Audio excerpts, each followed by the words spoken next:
মাছে ভাতে বাঙালি, মাছ না খেলেই লাগে খালি খালি।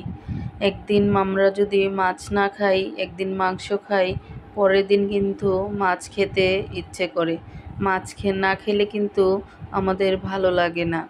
আর মাছ কিন্তু সারা বছর খাওয়া যায়, এটাতে কোনো রুচি ফিরে না বন্ধু। তাই আজকে রান্না করে নিলাম আলু পটল, ঐতিহ্যবাহী খাবার, আমাদের বাঙালির খাবার। আলু পটল দিয়ে মাছ দিয়ে রান্না করে নিলাম, আর সেটাই আজকে আমার বন্ধুদের সাথে শেয়ার করব। আসসালামু আলাইকুম বন্ধুরা, কেমন আছো সবাই? এই যে দেখো, আজকে রান্না করতে চলে আসলাম আলু পটল দিয়ে মাছ দিয়ে ঝোল তরকারি। তো আমরা আলু পটল খাই না এমন কোনো মানুষ পাওয়া খুবই কঠিন হয়ে যায়, কারণ পটল আলু এটা কিন্তু খুবই একটা ঐতিহ্যবাহী খাবার। এটা খুব নামি খাবার, দাম খুব কম, কিন্তু এই খাবার সবারই খুবই প্রিয়। আমরা সকলেই খুব পছন্দ করি আলু পটল দিয়ে যে কোনো মাছ দিয়ে রান্না করলেই খুব স্বাদ হয়ে যায়, এবং পটল দিয়ে ইলিশ মাছ দিয়ে রান্না করলে তো আর কোনো কথাই নেই, সেটাও খেতে হয় অসম্ভব মজা। তো আজকে ইলিশ মাছ না, আজকে তাজা সিলভার কাপ মাছ দিয়েই রান্না করে নেব আলু পটলের তরকারি। তো এই যে দেখো, আমি মাছগুলা খুব সুন্দরভাবে লাল লাল করে ভেজে নিয়েছি, কারণ লাল করে না ভাজলে কিন্তু এই মাছটা খেতে মজা হয় না। তার জন্য লাল লাল করে ভেজে উঠিয়ে নিয়েছি। একই কড়াইতে আমি এখন তেল দিয়ে আবারও পেঁয়াজ দিয়ে দিলাম। এখন আমি এই আলু পটলগুলোকে সুন্দর করে ভেজে নেব এই কড়াইতেই। পটলটা একটু ভেজে রান্না করলে কিন্তু খুব সুন্দর গ্রান হয় বন্ধুরা। তোমরা সকলেই জানো, তোমরা সকলেই খুব ভালো রান্না করো, আমি জানি এবং আমি দেখিও।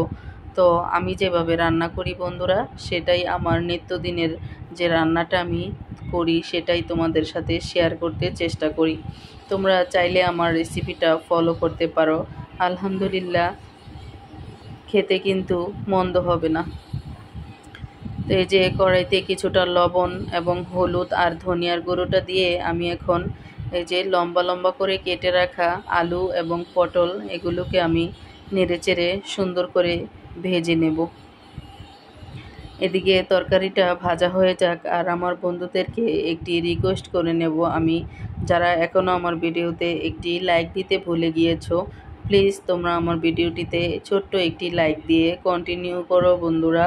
তোমাদের একটি লাইক আমার ভিডিওটিকে নিয়ে যাবে অনেক দূর, এবং ভিডিওটি কেমন লাগলো ভিডিওটি শেষ করে একটি সুন্দর কমেন্টস আমার কমেন্ট বক্সে রেখে যাবে, তাহলে আমি পরবর্তী কাজ করার অনুপ্রেরণা পেয়ে যাই। তোমরা যারা আমাকে ভালোবেসে আমার ভিডিও দেখো, তাদের প্রতিও আমার রইল অসংখ্য ভালোবাসা, প্রাণঢালা শুভেচ্ছা। তো এই যে আলু পটলটা আমার ভাজা হয়ে গিয়েছে, এখানে আমি দিয়ে দিলাম 1 চা চামচ মরিচের গুঁড়ো। এটাকে দিয়ে আমি আর একটু নেড়েচেড়ে মিশিয়ে নেব। এটাকে মিশিয়ে নিলে খুব সুন্দর একটি গ্রান আসে, একটি ঝাঁঝালো গ্রান আসে। একটি ঝাঁঝালো গ্রান কিন্তু তরকারিতে থাকলে খেতে কিন্তু খুব মজা হয়। এখানে আমি আজকে বেশি কোনো মশলা ইউজ করিনি, ঘরে থাকা মশলা দিয়ে আমি এগুলোকে রান্না করে নিলাম। তো এই যে দেখো, মরিচের গুঁড়োটা নেড়েচেড়ে আমি সামান্য একটু পানি দিয়ে এখন এগুলোকে একটু জাস্ট কষিয়ে নিচ্ছি, যেন মশলাটা খুব সুন্দরভাবে আলু পটলের ভিতর ঢুকে যায়। তো এই যে আমার মশলাটা কিন্তু এখানে কষানো হয়ে গিয়েছে, এখন আমি ঝোলের পানিটা অ্যাড করে দেব। ঝোলের পানিটা দিয়ে আমি সম্পূর্ণ ভেজে রাখা মাছগুলো এখানে অ্যাড করে দেব বন্ধুরা। এই পটলটা এইভাবে লম্বালম্বি করে কেটে ভেজে খেলে কিন্তু খুব মজা হয়, পুরোই মাছ ভাজির মতো মনে হয়, এতটাই সুস্বাদু হয়। তো আমার ঘরে কিন্তু পটল লেগেই থাকে, কারণ পটল আমাদের খুবই প্রিয় একটি খাবার। এটা ভেজে যদি আমাকে দাও, আমার কিন্তু আর কিছুই লাগবে না। পটল ভাজি আমার খুবই পছন্দ।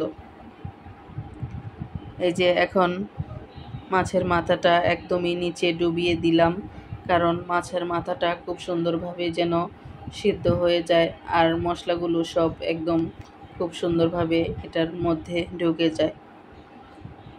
এই মাছটা কিন্তু খুব তাজা ছিল, খেতেও খুব মজা ছিল। তাজা মাছ যা দিয়েই রান্না করো সেটা দিয়ে খেতেই কিন্তু ভালো লাগে। তো এই যে আমি আরেকটু তেলটা ধুয়ে আরেকটু পানিটা দিয়ে দিলাম। তো বন্ধুরা, যারা এতক্ষণ আমার ভিডিওটি দেখেছো তাদেরকে অসংখ্য ধন্যবাদ। প্লিজ যারা লাইক করতে ভুলে গেছো একটি লাইক দিয়ে আমার ভিডিওটি কন্টিনিউ করবে। প্লিজ তোমাদের একটি লাইক আমার ভিডিওটি নিয়ে যাবে অনেক দূর। তো এই যে দেখো আমার তরকারিটা কিন্তু অলমোস্ট ডান হয়ে গিয়েছে বন্ধুরা। এখন আমি উপরে কিছুটা কাঁচামরিচ ছিটিয়ে দিচ্ছি। এতে করে খুব সুন্দর একটি ফ্লেভার চলে আসবে। এবং দিয়ে দিচ্ছি কিছুটা ধনিয়া পাতা। খুব সুন্দর ফ্লেভারের জন্য এটা কিন্তু আমরা অ্যাড করতে পারি। তো আজকের মতো এখানেই বিদায় নিচ্ছি। আল্লাহ হাফেজ বন্ধুরা, দেখা হবে নেক্সট কোনো ভিডিওতে।